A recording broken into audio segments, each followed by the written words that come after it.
প্রেমের মধ্যে যদি বন্ধুত্ব না থাকে তাহলে তো প্রেমটা কন্টিনিউ হয় না। যদি কোনো কবি প্রেমিক থাকতো আমাকে নিয়ে কবিতা লিখতো, দারুণ লাগে। প্রচুর এসেছিল, কিন্তু খুব ভীত ছিলাম তো, তাই আর প্রেম করা হয়েই ওঠেনি। বাঁচো নিজের শর্তে, বিন্দাস থাকা। আমি ভীষণ আপোষ করতে পারি, আমি মানে আপোষ করে চলি। এই যে মোমো, কিছু কাজের মধ্যে থাকা আর খুব কয়েকজন ভালো বন্ধুর সঙ্গে থাকা, বন্ধুত্বটা খুব প্রয়োজন। বিয়ে 30 বছর হয়ে গেছে, একেবারেই না, কিছু তো আছেই না পাওয়ার। ছেলে মেয়েকে আঁকড়েই আমার জীবন, মানে ভালোবাসার দিক দিয়ে বা মা হিসাবে আমি 10-এ 10 দেব। শাড়ি, বিয়ের আগে ও বিয়ের পরে বাড়িতে না বলে সিনেমা দেখতে গেছি বন্ধুদের সঙ্গে। সবসময় তো সব দিক দিয়ে কমপ্লিটমেন্ট হয় না যে সম্পূর্ণ পুরুষ, কিন্তু হ্যাঁ কিছু কিছু ভালো জিনিস তো তার মধ্যে একটু থাকলে ভালো হয়। তার একটা কালচার থাকবে, তারপরে কেয়ারিং হবে, সে ভালো বন্ধু হবে, বুঝবে আমাকে।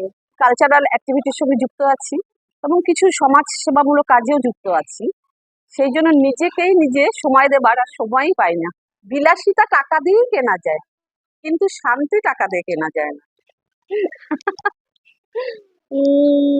এই গায়ের রং দেখে লোভ, ঘুরতে ভীষণ ভালোবাসি। স্বাধীনতা মানে ব্যভিচারিতা নয়, আমি প্রেজেন্টলি থাকতে ভালোবাসি। আমি একটু শান্ত বা একটু ভালো মানুষ ছিলাম, আমার সেই ইমেজটাকে আমি চেঞ্জ করে মানে এখন একটু মানে প্রতিবাদী বা একটু শক্ত হতে চাই।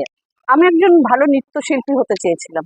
বেদনার কোলে তুমি দাও ভালোবেসে বধূ, ফুল ফোটানোর ছলে আমি দেব ভরে মধু, সারা মন কেন তুমি চোখে সাজালে, কত কি রয়েছে লেখা কাজলে কাজলে, নয়ন সরসী কেন ভরেছে জলে, কত কি রয়েছে লেখা কাজলে কাজলে,